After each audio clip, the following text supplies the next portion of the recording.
This is Liberty Law Talk, part of Liberty Fund's online library of law and liberty. Your host is Liberty Fund fellow Richard Reinsch. Our web address is libertylawsite.org, where you can subscribe, comment, find other episodes and links related to today's conversation. Our email address is lal@libertyfund.org. Today we are talking with Robert Reilly about the future of the jihadi movement in the wake of ISIS's demise. Robert Reilly is the president of the Westminster Institute. He has taught at the National Defense University and served in the office of the Secretary of Defense. He participated in Operation Iraqi Freedom as senior advisor to the Iraqi Ministry of Information. Before that, he was director of the Voice of America, and he was also special assistant to President Reagan. He is the author of a number of books and publications. I'll mention a few here. The Prospects and Perils of Catholic-Muslim Dialogue, Assessing the War of Ideas During War, and The Closing of the Muslim Mind. Robert, glad to have you on the program. Richard, wonderful to be with you. So thinking about ISIS's demise, Mosul has now been captured. My understanding is the fall of Raqqa is imminent. So the self-proclaimed caliphate does not appear to have a long life, and the territorial claims of ISIS are being rolled up. However, I think it doesn't take someone with a lot of history and understanding of jihadi Islam to know that that doesn't really end things, and it goes on. How do you see it? Well, I would agree with you. There's the whack-a-mole phenomenon. You whack ISIS, or you whack Al-Qaeda, and ISIS pops up. You whack ISIS, and Al-Qaeda pops back. These are manifestations. They're symptoms of a deeper underlying problem. And that deeper underlying problem remains and will express itself in other ways. Most immediately, of course, ISIS members will blend in and go underground and bide their time. When you say blend in, talk about where that is. I mean, I guess major the populations in Iraq and Syria. How about European cities? I suppose that we will see many returning fighters. Yeah, I mean they're already there from the huge immigration flow. So that's already happened. Okay. There are, of course, the returning Europeans and others. As you know, there were some 35,000 foreign fighters for ISIS that flowed through Turkey. Of course, some of those have been killed, but where are they going to go? They're also the diehards, the ones who are probably they're holding out in Raqqa. But you go back to the fall of Mosul from a couple of years ago. How is it that the second largest city in Iraq, defended by two divisions, equipped with the latest American armament and weaponry, fell to several thousand guys in pickup trucks? Yes. I mean, how did that happen? That's not a military. There was practically no fighting. Two divisions simply melted away, leaving ISIS with all of that American military equipment. And the answer is very easy. Mosul is Sunni, ISIS is Sunni, and most of the troops in those two divisions were Shia. And this was a Sunni uprising, and so the Shia just simply left their posts and fled. So that goes to something, long history of Iraq, but also something within Islam, the inability to feel a loyalty to a public order, to law, to a nation state itself above, say, one's religious affiliation. Well, that depends. I mean, that's a case-by-case thing you have to look at, but certainly the nation state within a deep understanding of Islam has no legitimacy. Yes. So that's a problem. I mean, the only thing that has legitimacy ultimately is the caliphate. Now, there can be interim configurations that can be understood to have some kind of legitimacy on the way to that ultimate objective. But Western nation states don't really fit within that spectrum. And as you know, there were waves of various ideological thought going through particularly the Arab Midwestern countries, animated by Nasser's national, socialism. Nasser, the president of Egypt. Yeah, the former president of Egypt. Supposedly was going to vault the Arab world into the modern world by adopting Western ideologies. Unfortunately, they chose the worst of those, socialism, which didn't work there because it hasn't worked anywhere. But and of course, Saddam Hussein in Iraq was a national socialist. He adopted a secular ideology and Baathism, and he ruined a very prosperous, well-educated country in the installation of his totalitarian regime. So there have been attempts to replace what was there, but in terms of other Western ideologies that simply made things worse. So the whole phenomenon of Islamism is to return, therefore. Let's forget the West and all these terrible Western ideas that have ruined our societies, and we're going to return to the source in Islam. And, of course, that's what's animating a great deal of this. But let's just get back to the fall of Mosul. The recapture of Mosul and the imminent fall of Raqqa.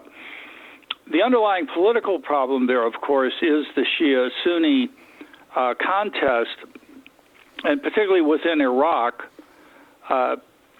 the disastrous attitude of al-Maliki when he was prime minister for so long, with U.S. support, in marginalizing the Sunnis and showing them they didn't really have any future inside Iraq, laid the political basis for the rise of ISIS. And it was not only within Iraq in the Sunni regions that this was true, but it was true for Sunnis in the Gulf and elsewhere who began supporting ISIS. And why are they supporting? They're supporting ISIS because it was the only group fighting the Shia. Okay. So when when the United States was saying, well, you've got to clean up your act, they were well aware that the ultimate objective of ISIS was to remove them as apostate regimes in the Gulf and Saudi Arabia and so forth. But in the short term, their goals were sympathetic because it was to fight the Shia. So they weren't going to withdraw support for the one group that was fighting the Sunni on the Shia. Fighting the Shia on the Sunni behalf. And it's very unclear now that the Iraqi government is regaining control of Mosul that this underlying political problem has been solved, because it hasn't been solved. Yeah. No. Yeah. Go ahead. Yeah. No. So that's the political problem is still there. It's ever since 2003. Iraq, as you know, is a Shia majority country, something that Sunnis to this day, by the way, will deny. We always have to remember that most of the Arabs live in a magical world, not the real world. And they have never really reconciled themselves to the fact that they are now a minority ruled by the despised Shia, because during the Ottoman period, it was the Sunnis who ruled the Shia. And then when the British and French came in, they installed, at least in Iraq, they kept the Shia dominance in the governmental hierarchy, and so the Sunnis continued to rule the Shia.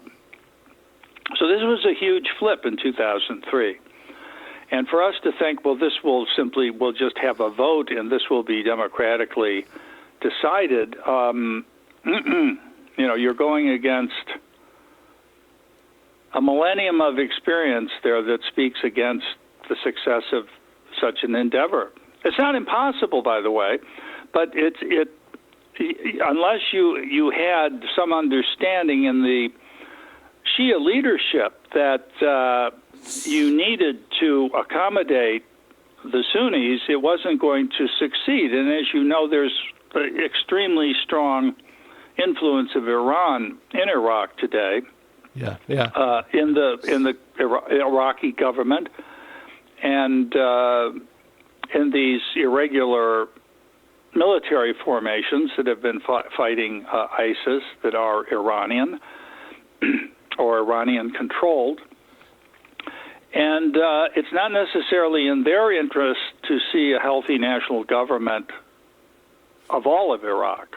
Yeah, there's a lot going against this. So thinking about ISIS right now, as they start to blend in, and of course, I guess there's the battle right now, maybe a short-lived battle, but very chaotic and stressful for those involved on this island in the Philippines, Mindanao. I don't know if that's how one says it correctly. Mindanao, yeah. But ISIS is purportedly there, displacing thousands of residents.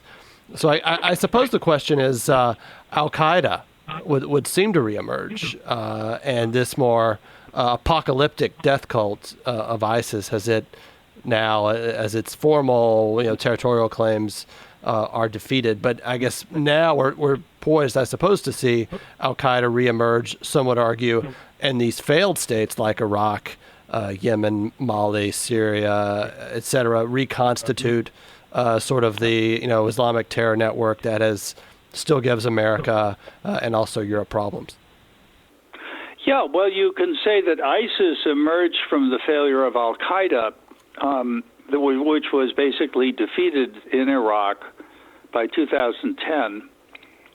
In 2011, Obama's precipitous withdrawal of U.S. troops allowed for the emergence of ISIS. That was the condition for its success. So now that ISIS has been pummeled, there's no reason not to believe that Al-Qaeda will be the beneficiary of that, and perhaps with a reconciliation between the two organizations. That would be difficult, but not impossible. So Al-Qaeda has bided its time, but you have to understand when we refer to ISIS as a death cult and this sort of thing, you have to go back to the Al-Qaeda ideology, which is everybody's a millenarian, as was ISIS. It was simply at a different stage because ISIS preemptively declared a caliphate, and that was criticized by Al-Qaeda, simply saying there's not consensus in the Sunni community about this, and we're not at that stage. Just as other people, such as the famous Dr. Fadl in Egypt, who was one of the chief ideologues of jihad, criticized Osama bin Laden for precipitating this huge disaster in the Middle East by provoking the United States. He's not against jihad. He just said you have to not embark upon a jihad until there's a prospect of winning it. And Osama bin Laden wasn't in a position to win it, and he provoked the superpower of the United States, which has brought disaster there. So that was stupid, and he shouldn't have done it. So, but thinking about, and I want to go back to a couple of things that you said. One was thinking about the only legitimate form of, social, religious, political organization within Islam is the caliphate. Is that correct? That was something you said? So one is always trying to achieve the caliphate, I assume, and I suppose that's why it took only 4 years after the demise of the Ottoman Empire in 1924 that we saw the Muslim Brotherhood emerge in 1928, with its stated goal being to restore the caliphate. And I suppose because we look at all of these organizations, Al Qaeda, ISIS, whatever, they all ultimately, my understanding is, emerge from the Muslim Brotherhood in an attempt to re-purify Islam. That's correct. Yes, that's the abolition of the caliphate caused widespread consternation in the Muslim world. Interesting, particularly in India, in the Muslim parts of India, and in Egypt and elsewhere. And there were various contenders who tried to sort of grab the crown and say, well, I can be the new caliph. None of them with any success, and therefore it led to Hassan al-Banna's founding of the Muslim Brotherhood with that explicit objective. And Hamas and Al-Qaeda, all these groups come out of the Muslim Brotherhood. All of them share that objective. They have slightly different strategies to achieve the objective, but that's it. You always hear it's the restoration of honor, justice, etc., all of it understood within this necessity of eventually restoring a caliphate and giving back to Islam its original mission. Yeah. Which is taking Islam to the entire world. Now,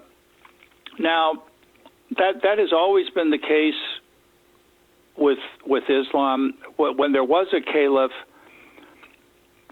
Sharia required the caliph to go on jihad twice a year if he were capable of doing it. They do have their own just war, quote unquote, just war rulings as to when it's legitimate for the caliph to declare a jihad and so forth. But he's supposed to go out there fighting to spread Islam. It's an obligation of dawah, which Islam can be spread peacefully, but if it isn't accepted after a peaceful approach, then you're justified in undertaking, let us say, a kinetic approach that you can then attack. But you can only attack if there's some prospect of success. Now, the thing is, but you've got to, within this, no one should have declared jihad because there's no caliph, and jihad can only be declared by a caliph. So that was one criticism of Osama bin Laden, that you're not the caliph, pal, and you have no authority to so declare one. Well, al-Baghdadi tried to overcome that objection by declaring himself to be the caliph. But then, of course, he was criticized because it wasn't the consensus of the Ummah that made him caliph. Huh. So his objection would be, I could forge a consensus through the kinetic approach. What has been true throughout Islamic history is that power is self-legitimating. Okay. So the best way to prove you're caliph is to assume the power or gain the power. And the reason why the ISIS caliphate became a magnet was because of its success, because of the huge territories in Iraq and Syria that it had gained sovereignty over. And that's why there was this unparalleled flow of foreign fighters into it. Yep. That was the magnet. A question for you is, so you're in the White House, you're thinking about American terror policy. I mean, right now we're hearing a lot about Russia, we're hearing a lot about China, and yet this problem remains. We're 1 month out from the 16th anniversary of 9/11. I don't know what I thought when 9/11 happened. I was in law school, but I remember, if you had told me 16 years ago we would still be actively thinking about this problem, I would have thought that constituted defeat at some level, or not defeat, but failure. What should America do now? Well, the first thing we need to do is have a grasp of the nature of the problem we're confronting, which we've refused to do, or at least President Obama refused to do for 8 years, calling it countering violent extremism, a kind of anodyne term that avoids addressing the substance of what is animating the so-called violence, or that it's a problem even when it's not violent because it shares the same objective as those who are exercising violence. So he refused to do that, thinking that if you don't do that, the problem goes away. If you refuse to acknowledge the problem, it doesn't exist. Yeah. This is the kind of crazy nominalism which Obama engaged in. But it's something that I wanted to ask you. I mean, there was something, one saw this in George W. Bush also, and it was, one sense with George W. Bush, it was pure statesmanship. With Barack Obama, I think he also literally believed it. That is, calling Islam, insisting that it's a religion of peace, and those acting in the manner of Al-Qaeda and then ISIS were, hijacking the faith for, secular, destructive purposes of their own making. And really, refusing to deal with Islam on its own terms. And the deep, I think you would agree with this from what I've read of your writings, sort of the ambiguity of Islam, that one can claim legitimately violence to spread the faith, as well as, certain parts of the Quran supporting religious liberty and tolerance, and not really thinking through exactly how these guys understood themselves and what they were doing. Well, in bin Laden's tape after 9/11, he quoted his spiritual guide, who was, by that time, the late Abdullah Azzam, saying terrorism is an obligation in Allah's religion. And I was very taken by that statement, and it led me to a 10-year study of Islam, mainly Islamic theology, to see how this could be true and how it's understood.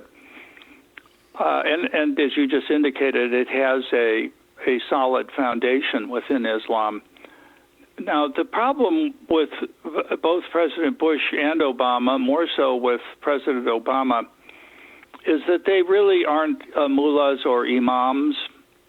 And for them to say what Islam is or isn't is to a Muslim completely superfluous. They would never turn to a non-Muslim to gain an understanding of their own faith. So the only people that they were confusing were the American people and other people in the West. And the European leaders did the same thing. This isn't real Islam. I mean, who the hell were they to say what Islam is or isn't? They have no standing. No Muslim would listen to them. So they only cause confusion in the West, because what we should have done is set down certain requirements of what we hold to be true and what we will fight for and what we won't accept in others. And we would allude to the fundamental principle of the United States, that all people are created equal.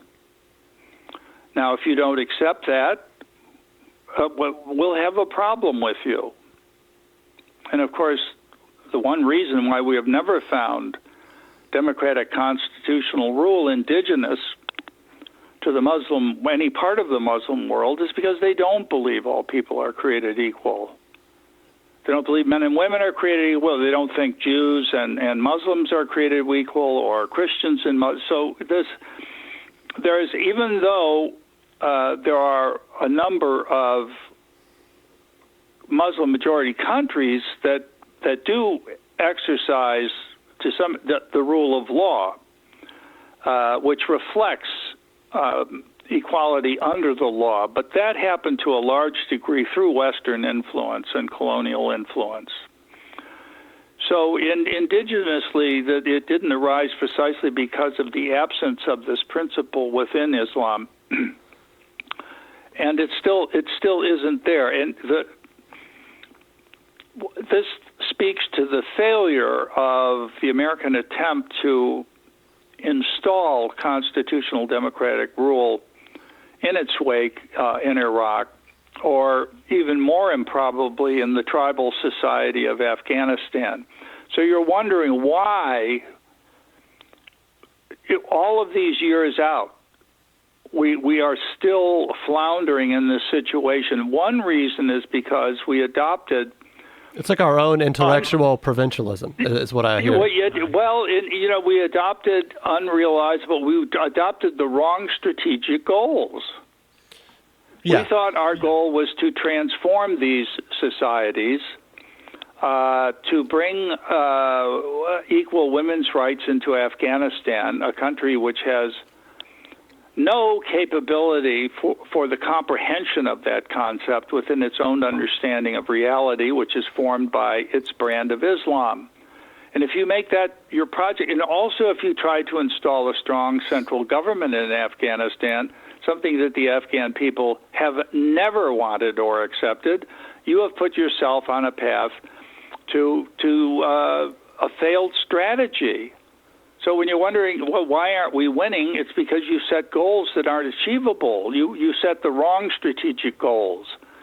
So something has to change in that respect, particularly with Afghanistan, because it can't succeed on those terms.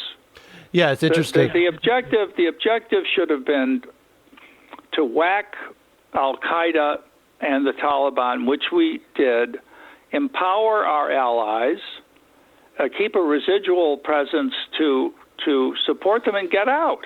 But don't go in there and try to reconstitute Afghan society as a modern democratic constitutional regime, because that can't work there. Yeah. Now, there was a greater chance for success in Iraq, but a number of things did militate against it, and it, of course, has been, in the long run, a success for Iran rather than the United States, because we were extremely short-sighted in our approach, and also constituted, unrealistic goals. So the thing that doesn't change, Richard, is, and this is what gets me, that all of these analyses don't point back to these very fundamental problems that Al-Qaeda, ISIS, al-Nusra are all expressions of. There are many expressions of it, not just violent ones, but others. And that the explosion of satellite communications, which robbed the Arab national governments of their monopoly on communications, on radio and television, has changed the Arab world. Remember Kipling, the East is East, the West is West, and never the twain shall meet? That's over. Yeah, it's over in a much more profound way. You could say it was over with the European colonialism there, but it's over in another way, because the colonial regimes are long gone. But what's in every home there are satellite dishes and access to hundreds of television and radio channels. Not only do they have Al Jazeera and other channels that incite them to this ideological view, but they have Western channels. And what they see shoved in their face on a daily basis is their own inferiority, number one. And number two, a corrupt popular culture. Our own nominalism. Our own nominalism that incites them, in another way, repels them, because it undermines the strength of their families, with the conception of moral order within Islam. So it's a double whammy. And now, as you know, Islam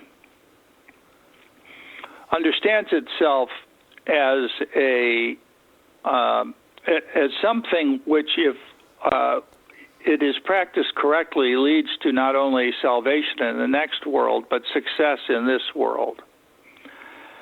And the apex of that success in the 9th century caliphate in Baghdad was splendid indeed. It was a great achievement. But why is particularly the Arab world in the condition in which it is today, where you have to go to sub-Saharan Africa to find an area of the world that is in worse shape than the Arab world? So it's fallen to near the bottom of the barrel. And they know how far they've fallen because they can see it every day on these television channels and in these new forms of communication that have flooded their homes. And they have to, in a way, protect themselves against it.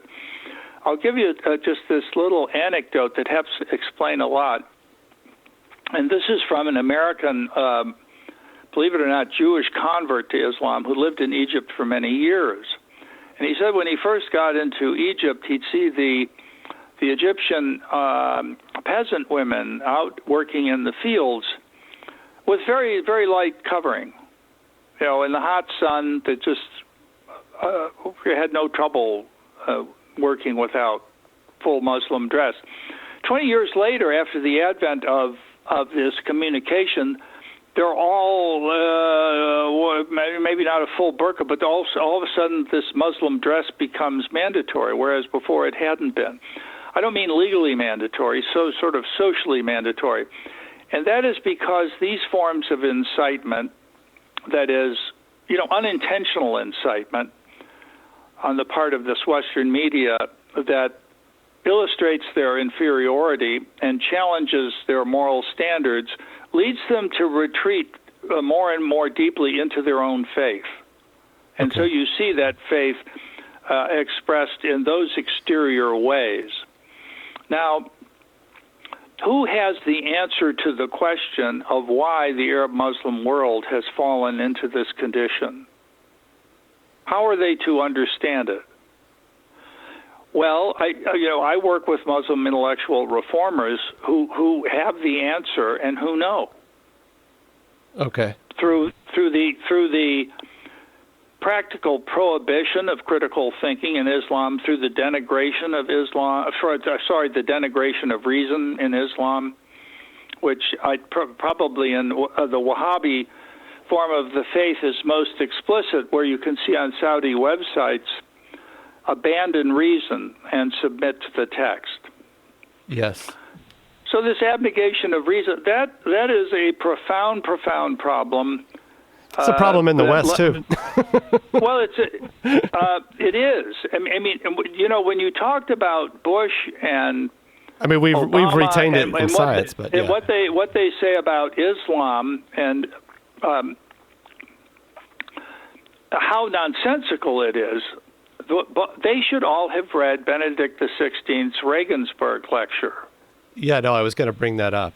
Yeah, I mean, that's what they need. They needed to read that, and you'd say, "Well, that's terrible because it incited this resistance." And well, at a certain point, you have to tell the truth or prove the point. Not in a way that's not prudential. You can do it prudentially, but both Benedict, of course, spoke to the point you're making that through moral relativism, we have denigrated reason in its ability to know moral goods, and the Muslim world has denigrated reason through this exaggerated theology of God's absolute power. So we've done it in two different ways. But yeah.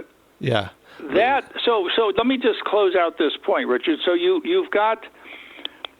do have these minority Muslim intellectual reformers who can say, look, we have a theological problem. I had one Muslim intellectual reformer from Syria tell me I was living in a theological prison and I couldn't get out. But let me ask you. I mean, I hear you talk about intellectual reformers, and I'm aware from reading your book, Closing of the Muslim Mind, of sort of this 12th century battle with the Mutazilites, who we may think of being more philosophical, more indebted to Aristotle, and then they lose. They lose to a much more vigorous, willful understanding of Islam, the Ash'arites, and As you start to think about that, and and I've heard a reforming Turkish journalist, Mustafa Akul, speak on this aspect as well. But you have to. I mean, I guess I wonder at a certain point if you just think about the basic idea of the Quran, literally, as my understanding, descending from God into Muhammad, and he was sort of the vessel that manifested it, which thus means you can't really criticize it. Things like that. I mean, you're working against those sort of bedrock tendencies, and you're reforming. Makes it very difficult, or am I wrong? Well, you're right, but the doctrine you just enunciated there was a result of the Mutazilites having lost. They didn't lose an argument; they were physically suppressed. Yeah. In the second half of the 9th century, and they didn't disappear right away, and there were still some great Muslim philosophers after them. But they lost too. I mean, Averroes's books were burned in the public square in Cordoba, and he had to flee Spain. The loss was really rather decisive, and the Asharite theological school is the majority school in Sunni Islam to this day. And one of the central disputes, one of the things that was most ferociously disputed was whether the Quran existed co-eternally with Allah, or whether it's a product of history, or that it was revealed in history and therefore is contingent on the language at the time, the culture at the time, all of the things that are familiar to Christians when they read the Bible, which of course they believe is inspired by the Holy Spirit, but written by men who spoke Aramaic or Greek and had certain understandings of what these words meant at that time, and etc. The whole historical context, which leads you to a truer understanding of what is said in the text. Now that, to a large extent, evaporates because of the triumph of the Asherites, who said the Quran has coexisted eternally with Allah, meaning it isn't an historically contingent document, that it's not dependent on any of these linguistic things, that if you point to words in the Quran that that have Aramaic influences and so forth, you're engaged in a forbidden endeavor, because there are no influences on the Quran. It's coexisted eternally with God. So the range of let's say interpretation is severely constricted, to say the least. Yes. And this other attitude I just want to point out in Arab education resulted in memorization replacing critical thinking. Okay. So that education became principally memorization, which they became very good at. People could memorize the entire Quran, but the ability of critical thinking was not there, and nor was it considered legitimate. If you look at the dearth of science in the Arab world, that is, of any original science, that's another reason it doesn't exist. There are other theological causes of this that I could go into if we had time. But the whole point of raising this is that how are they to understand the situation into which they have fallen today? Now, the hard thing for them to do would be to read their own Arab Muslim intellectual reformers who say, well, there was this mistake back in the 9th century when we constricted our theology to a God of absolute power and not a God of reason. And we need to reopen this question about whether the Quran was revealed historically or whether it existed co-eternally with God. And Abu Sa'id, who said that in Egypt, had to flee the country because his wife was ordered to divorce him. Wow. As an apostate for mentioning this Mutazilite position, because Mutazilites are considered heretics. Yeah, so that's interesting. right. So now, just Richard, just to close out this notion. If you can't gain the critical understanding of what truly has caused your decline, you will revert to the easy understanding, which is the one that Osama bin Laden had on offer, that Sayyid Qutb had on offer, that al-Banna had on offer, that al-Mudi had on offer, that you have left the true path of Islam. Because when the true path of Islam is followed, you become the rulers of empires and have not only salvation in the next world, but success in this one. So you must return to this path. And then Bin Laden, of course, has spelled out. They'll spell out how to return to this path that will lead to this success. And the slightly different thing in Qutb is that his form of millenarianism, which has been the most influential on all the jihadi movements. Briefly, who was Qutb? Sayyid Qutb was the chief ideologue of the Muslim Brotherhood in Egypt, who was hanged by Nasser. Who went to school briefly at the University of Northern Colorado, I think. Yes, he was on an academic exchange program, and he wrote a very interesting essay, What I Saw in America. Banality. And the banality. Well, which he denigrated. Actually, if you mention that, it's worth.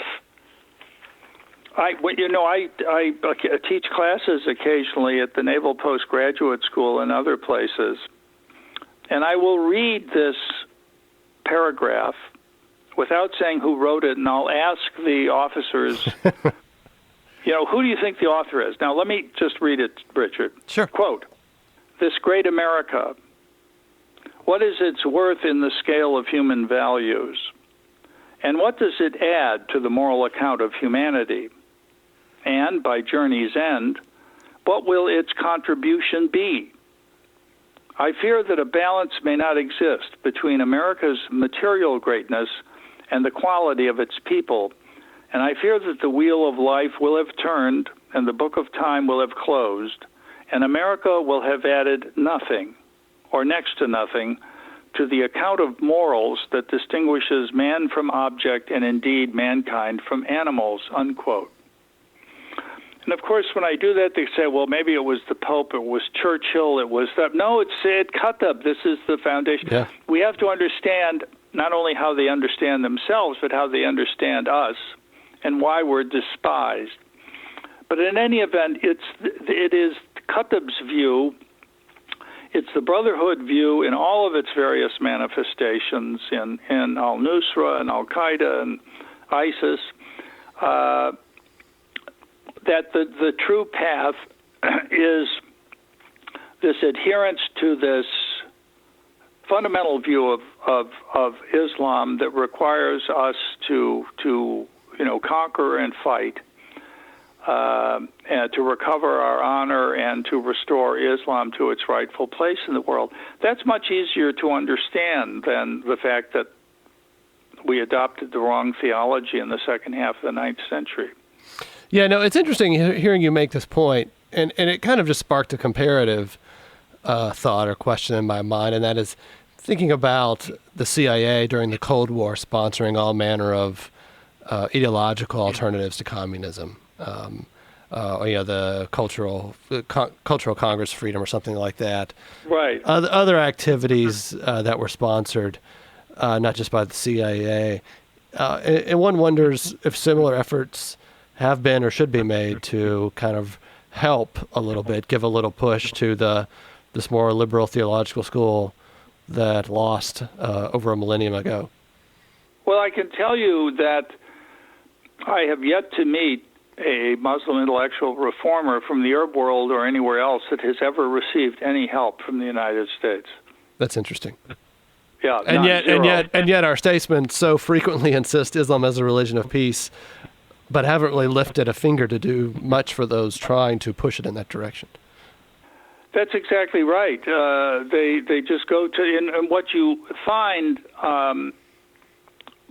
most explicitly in the Obama administration was a pro-Muslim Brotherhood policy. Why is that? Why do you think that happened?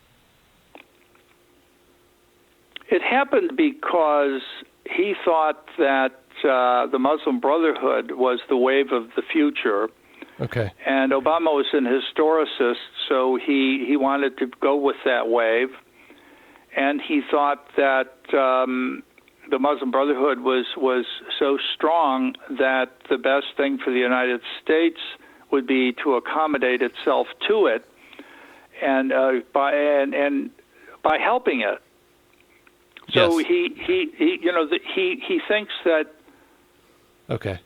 you can accommodate the problem by becoming part of the problem. He didn't see And as a result of his actions,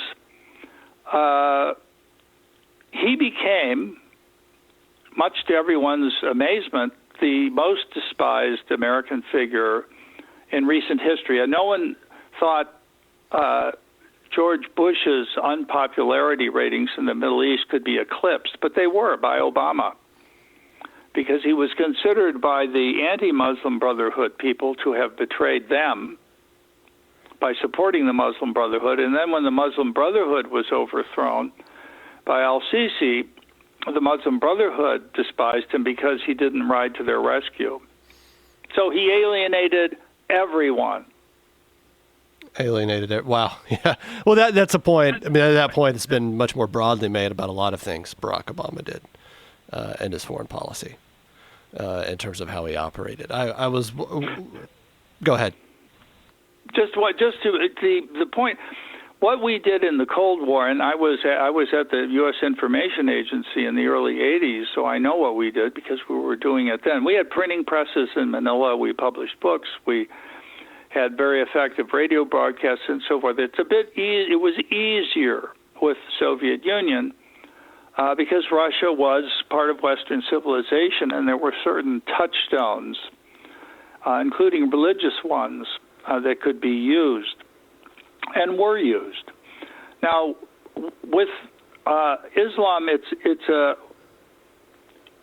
harder nut to crack because we have no standing in the Muslim world. So for us to instruct them on how to reform their own religion, again, no one would listen to that. It has to be other Muslims that do that. And there's very little chance that they would succeed. But even that little chance needs to be embraced and supported and at least tried. To at least try, help them. And you can, I often hear as a reaction to that, well, if the United States helps them, that will discredit them. Well, don't you understand? They're already accused of that. Yes. It's only that they don't have the support. Yeah. So you're not losing anything by supporting, and also you can do it several steps removed. There are various ways of doing this kind of thing. Right, but you can't create a counter elite without developing ideas, and you have to do. That's a first step before you can do anything politically at a mass scale. Yeah. I want to Richard. This here is something that we ought to pay attention to, and this is from an Al-Qaeda document. True victory is the triumph of principles and values. True conquest is the conquest of the hearts of people. Unquote. It also says the chief vulnerability is, quote, a loss of the justice of our cause, unquote. We have to understand that the whole thing is conducted in moral terms of justice. Osama bin Laden immediately began in the December 7th, 2001 video, quote, our terrorism against America is commendable. It seeks to make the unjust stop making injustice. The rhetoric is always moral. We don't seem to get that. We'd like to understand these people as just a mafia. We mirror image. That we simply won't understand them as they understand themselves, and therefore we don't know how to engage in the world of ideas with them. Here's the other problem. The discourse in the Middle East remains primarily religious. Yeah. And in Afghanistan, it is completely religious. And if you remove yourself from that religious discourse, you have basically conceded a theological safe haven to your opponents. And that theological safe haven is far more effective than a physical safe haven. And so if you, and we do, we have in Afghanistan, that's religious, that's the First Amendment. We can't touch that. And so you've already lost.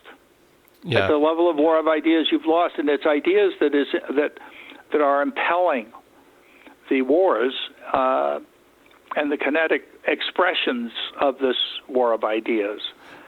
So you've got to get in. You've got to get into the game, and you have to contest it. You have to confuse them. If you can't replace their sense of justice,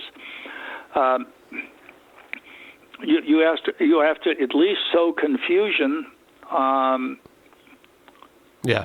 And we're tactical. We're not. That's right. I'd like to offer Richard just one, because I do lecture military audiences. Maybe we'll let this be. We'll let this be a final parting shot. Oh, okay. When Ronald Reagan in 1983 called the Soviet Union the evil empire, it was a galvanizing statement. Of course, it reflects the moral rhetoric in wars of ideas, evil empire. Then in 1990, Alexander Yakovlev, who was sort of the Pope of communism in the Politburo, said, "I've come to understand that class struggle, that Leninism is evil." So he adopts the same moral rhetoric as Reagan to describe Soviet ideology, at which point they had lost, that the war of ideas had been won. That's the kind of victory at which we have to aim in the Muslim world, and we're so far clueless as how to even approach it. And the dispossessed under communism were clearly, from what we now know, were plugged into Reagan's rhetoric completely. I mean, he galvanized them as well inside. Everyone, this included, except for Western elites. Party. Western elites hated Reagan for saying that. Well, they were very upset. They had their own moral code. Exactly. Robert Reilly, thank you so much for discussing what's next in Islamic Jihadi, and I think also our conversation turned into why America keeps getting things so wrong with regard to Islam in the Middle East. Thank you so much for your time. Richard, thank you. This is your host, Richard Grinch, and you have been listening to a podcast that can be found at libertylawsite.org, where you can subscribe, comment, and find other episodes and links related to today's conversation. Our email address is lal@libertyfund.org.